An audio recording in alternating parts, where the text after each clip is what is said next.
Hi friends, I got a new camera and it's the one and only DJI Osmo Pocket 3. And of course it's the creator bundle because I'm a creator. Well, at least I'm trying to be. This video will be all about this camera today, and it'll be broken up in a couple different segments with all the timestamps right here. So you can either skip to whichever part that you're most interested in, or if you want to help me pay my bills a little and help me recover from making this purchase, you can watch the entire thing. But just a tiny disclaimer before we get into the video, I am in no way a professional photographer, videographer, editor, camera genius person. I just make videos for fun that I enjoy. Hopefully you enjoy watching them. This video will just be my thoughts, my experience with the camera, so here you go. I hope you enjoy.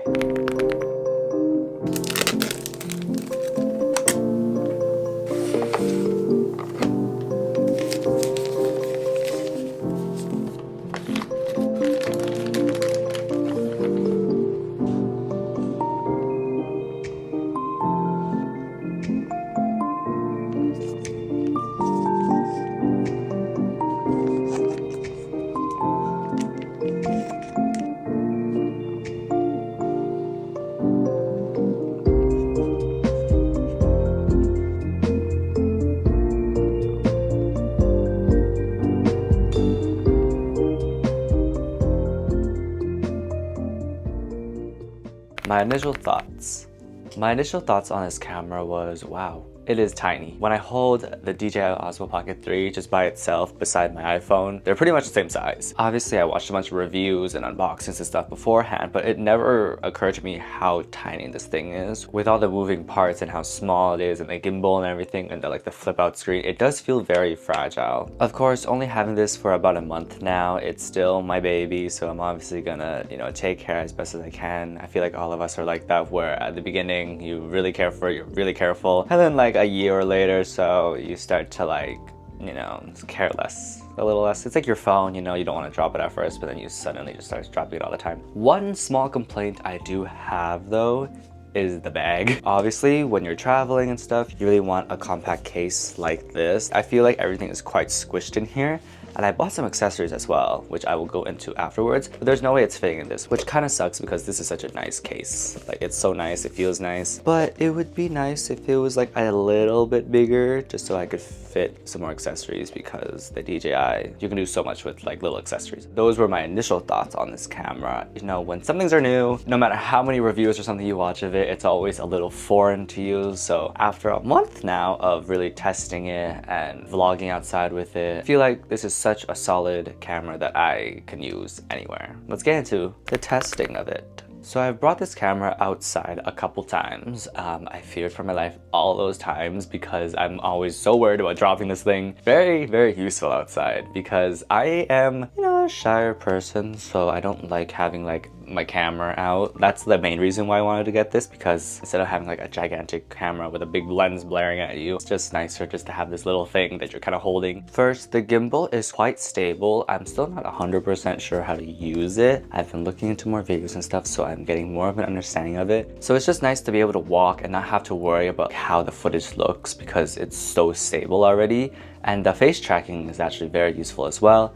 Sometimes I don't like to pair the face tracking with walking because it's kind of a weird motion. The gimbal is trying to stabilize itself while also tracking you, and you're moving around a lot, so it gives this weird kind of movement. There are different color modes on this camera as well, so this is the first time I've kind of played with color grading. Usually I just turn on the saturation, turn the sharpness and stuff, those little tweaks and stuff. With the DJI, you can shoot in D-Log. You get a lot of freedom with color grading. I've actually recently upgraded to a new editing program, so I'm learning how to use that right now. So if you guys have any tips for DaVinci Resolve or Final Cut Pro, DJI actually provides you with a filter LUT that is available for you to download on their website. Download that into your editing thing and plop it on over. So I'm gonna show you right now what it looks like. So this is D-Log. It's kind of hard to tell because my room has almost no color in it. These are the color ones and the D-Log one with the LUT on top of it side by side. During the unboxing, you probably saw that this comes with a wide lens camera as well. You store it just in the little hard case here. This is very convenient because you can just snap it on like that. And all of a sudden, you can see my coffee cup on the table. I also really like the focusing, like the focal point of this, because it actually helps a lot when you're showcasing products. The wide lens is a 0.75 or a 50mm lens. I don't know exactly what that means, but it's a wider lens than this, which is always useful.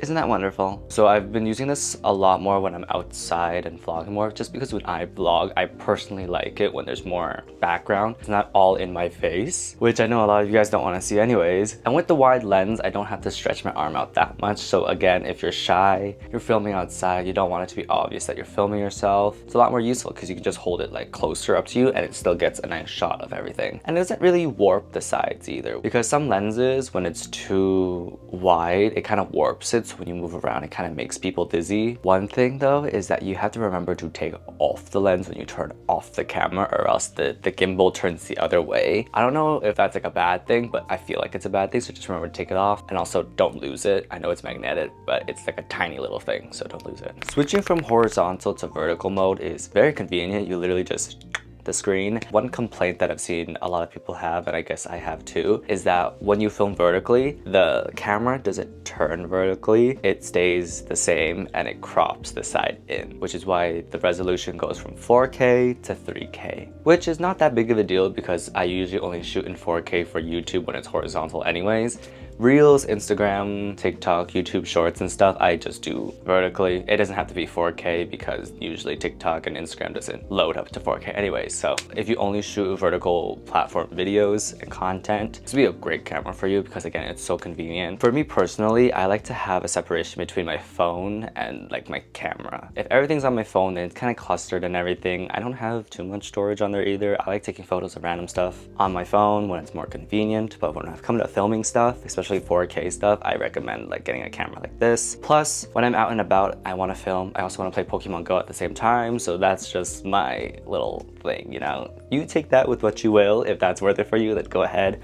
The gimbal. The gimbal is what gives the Osmo Pocket 3 its selling point pretty much, besides like how small it is and how good quality it is, just because of how stable the video you capture can be. When you're comparing it to its competitors like the GoPro or like the action cameras, those ones don't have stability. Those ones might be more like waterproof or like more drop resistance, but this will get you the smoother, cleaner videos. You just have to be a little bit more careful with them and you can't go like skydiving or hiking with it really, you know? When I film, I'm always walking, I'm always doing stuff, so it's really hard for me to keep the camera still and in a nice shot. So when this has face tracking and it has like a very smooth moving gimbal that stabilizes everything, it's very convenient because like everything is just taken care of for me. Sometimes when filming on this camera, there is still a little bit of shakiness, but that's just something that I have to learn how to work with. It's probably just a user error. It's still a million times better than what I film on my other cameras. There are literal videos that I have to completely scrap because of how bad the footage looked, and that has never happened with this lovely camera yet. The battery.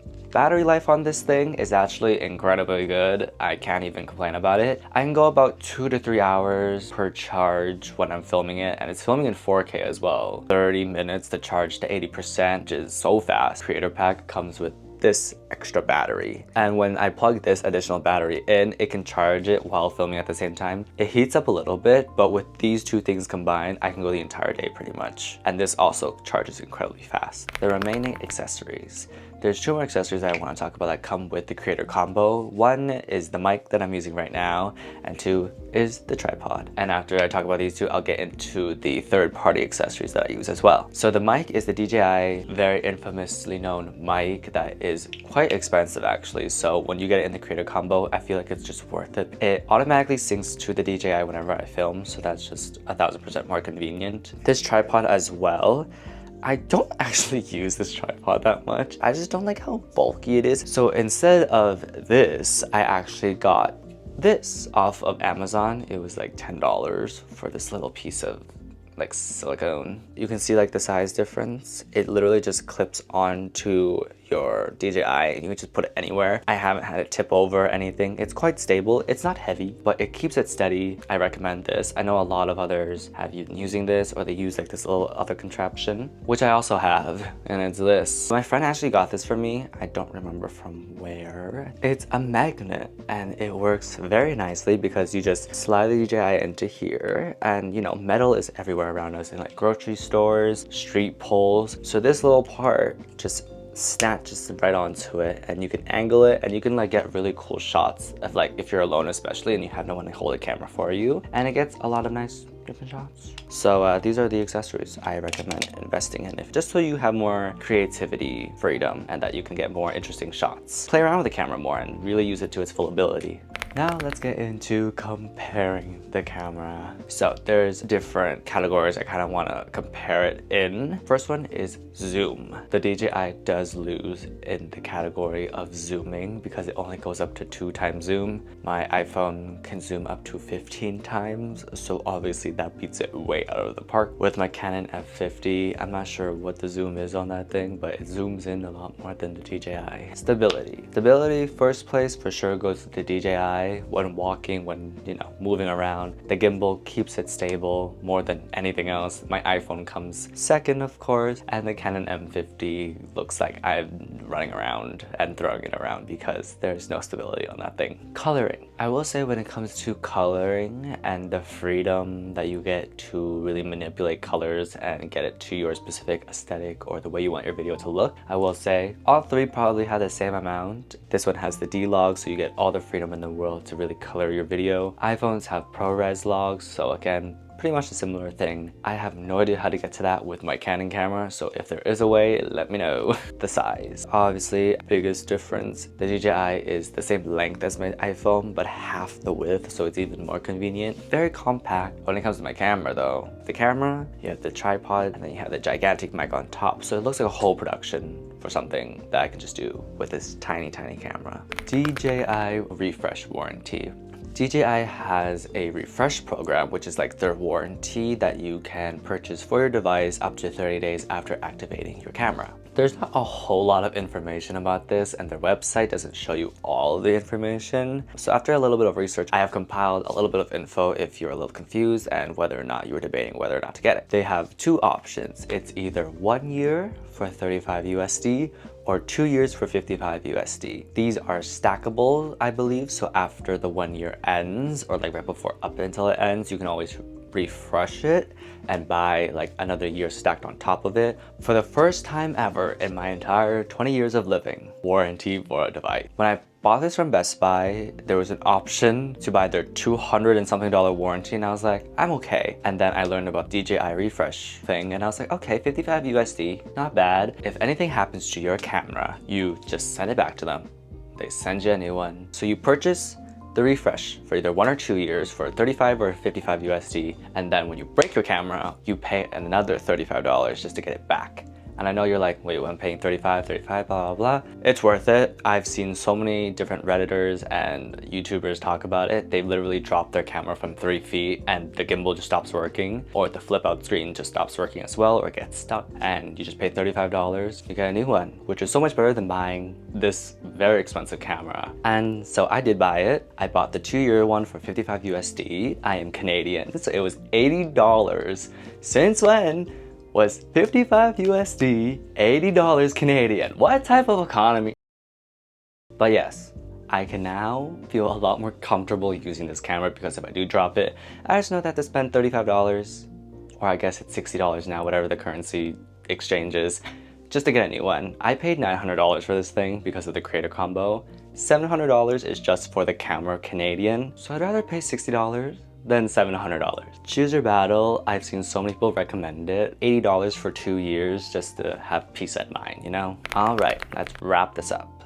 If there's anything I can say about this camera, if you're on the fence about it, if you're looking for that sign, I say get it. As a shy person, I feel so much more comfortable carrying this camera around. It's so convenient. It motivates me as well because I'm like, okay, it's convenient. It separates my work from my personal life because I have a camera basically just for vlogs and stuff. The data transfer is really quick. You can either plug it into your laptop or you can just take the SD card out, slap it into your laptop as well. All the perks it comes with as well, like the accessories and everything, is just such a good camera to use, especially if I'm gonna be traveling this year. Oof, this camera is gonna be good. I'm incredibly excited to use this camera more this year. I've only had this for like 20 something days, like a month-ish, so there's still a lot more to learn and I'm very excited. So if you want to see more videos of me using the DJI out and about, just hit that subscribe button. I'm not making you, but you know, if you want to see more, I do little vlogs here and there and just videos like talking like this as well. You can hit that join button as well if you want to support me a little bit further as well. Just buy the camera.